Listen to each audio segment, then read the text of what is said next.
The Patriots are going to practice tomorrow, by the time you listen to this, on Wednesday afternoon, and then head out on a 4-day break. Players are off Thursday, Friday, Saturday, Sunday. Those days mostly go for the staff as well. They'll be back on Monday. We'll talk with coaches, I think a couple of players. No practice. Then they'll return Tuesday, which will be a full day as they get ready for the Giants next week. And in the meantime, like I said, there's a lot to get to.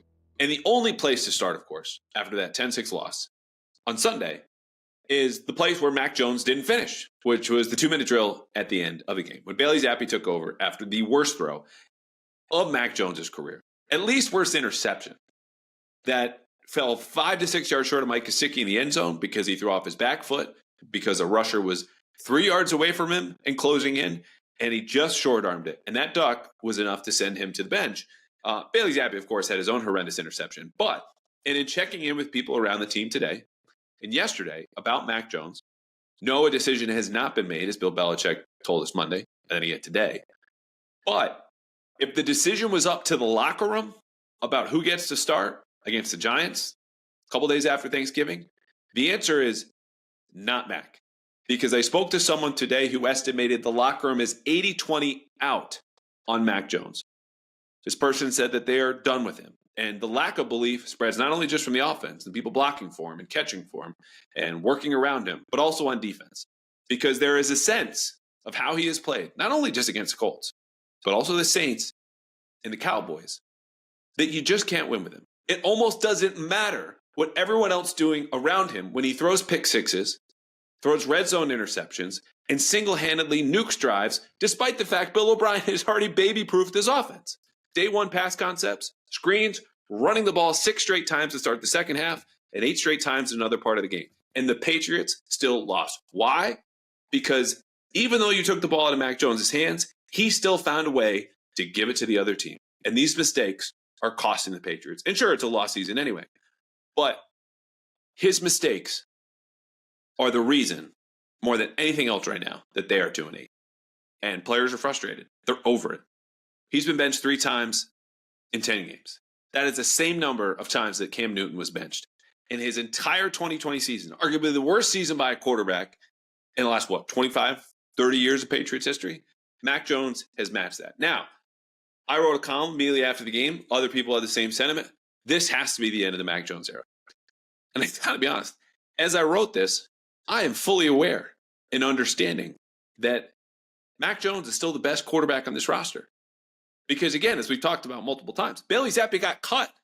Bill Belichick said, we don't care if we lose you. End of August, go on waivers, see what happens. Well, what happened is no one claimed him because the rest of the league said, no thanks. So he came back. He was on the practice squad. And then in week 6, he was a healthy scratch against Vegas. And so if you can forget it, just forget that pick that happened at the end of the game, which obviously makes the case that Bailey Zappi shouldn't be the guy. But the reason it has to be anyone else is because as bad as Bailey Zappi's been, I put it to you like this. Mac Jones is supposed to be the driver of the offense, right? Okay. Well, let's imagine he's just driving a car.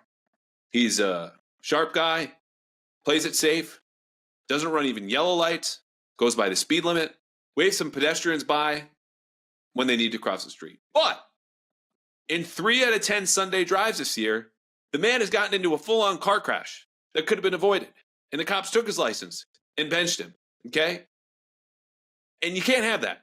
That person cannot drive the car making those kind of mistakes. And that's what the Patriots have. You can't give the keys to the offense back to Mac Jones, even if it has to go to his babyface backup in Bailey Zappi, maybe Will Cunningham, or Will Greer. I don't know, pick one. But it can't be the guy that everyone has lost faith in that says, I can't be a passenger here anymore because he's going to screw this up. And that's what's happened here with the offense. And it's a bummer because he's a nice kid and he certainly works his ass off. But it's not going to happen here in New England. And I think after the bye, even if he is the best quarterback on the roster, I think the coaching staff is going to make the decision to sit him, even if it's just to keep that locker room in his favor. FanDuel is the exclusive wagering partner of the CLNS Media Network. Right now, new customers get $150 in bonus bets with any winning $5 moneyline bet. FanDuel, official partner of the NFL. Nugget number 2, Jack Jones. Speaking of keeping the locker room intact, well, first of all, let's start here. Good riddance to Jack Jones. 19 months in New England. We all endured together because of him. A kid who ended the season on the suspended list because he just didn't want to go to rehab sessions for his injury. Okay?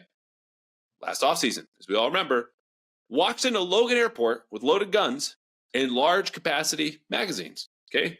Months of off-court, we'll say, discussions, resolves in a plea agreement. But during that time, just storms out of a training camp practice.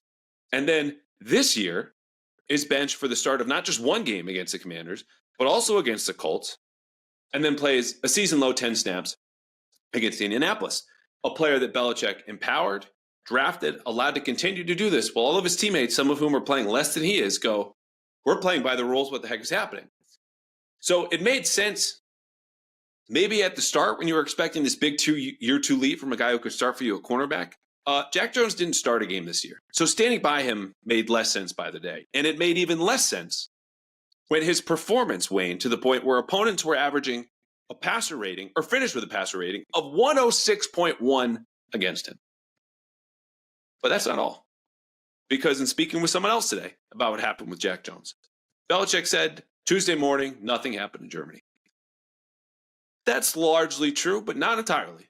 Because Jack Jones, in light of being benched against Washington and against the Colts for performance-based reasons, he blew the end of the Miami game. That last touchdown, all his fault. Jalen Waddle walking to the end zone, no one around him. That's on Jack Jones. He thought he should have had a bigger role. And he expressed his displeasure in ways that showed up at practice, sometimes at games, and didn't settle well with the coaching staff. As we now know, that included missing curfew before the Washington game. Well, that expression of displeasure continued in Germany, where you should know that Jack Jones only played 10 snaps, again, career low, 18%, way lower than any other game this season. None of them were after halftime. So this is a guy who not only you're providing cover for that probably doesn't deserve it based on off-field alone, but hey, we all understand.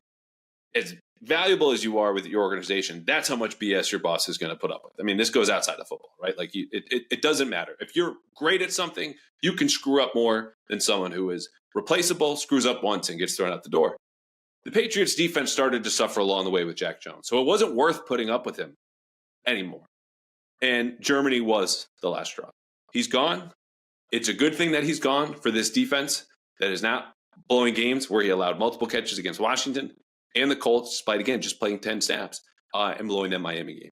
It's a sad chapter. Belichick did not go into any details. Part of this is just not wanting to throw people under the bus. But it was more than just off-field stuff or his performance. It was both, and it got much, much worse over the last 2 weeks. As my colleague at the Herald, Doug Kyde, reported, he had a chance to turn his attitude around in Germany, didn't do it, and in fact, made it worse.